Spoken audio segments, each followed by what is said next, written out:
சஷ்டி கவசத்துல ஒரு வரி வருது, ஒரு நாள் 36 கொண்டு.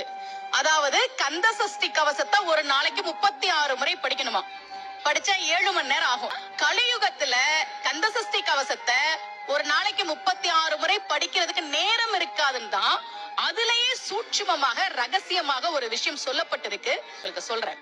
ரவண பவச ரரரரரரரா ரிவண பவச ரிரிரிரிரிரி, இதுக்கெல்லாம் என்ன அர்த்தம் நான் தேடி தேடி தேடி முருகன் அருளால் தெரிஞ்சுக்கிட்டேன்.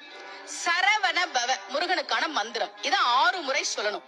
இப்ப சாவ தூக்கி பின்னாடி போட்டீங்கன்னா ரவண பவச, அத 6 முறை சொல்லணும். இப்ப ராவ தூக்கி பின்னாடி போட்டா வனப வசர, வாவ தூக்கி பின்னாடி போட்டா நபவ சரவ, இப்ப நாவ தூக்கி பின்னாடி போட்டா பவ சரவண, பாவ தூக்கி பின்னாடி போட்டா வசர வனப.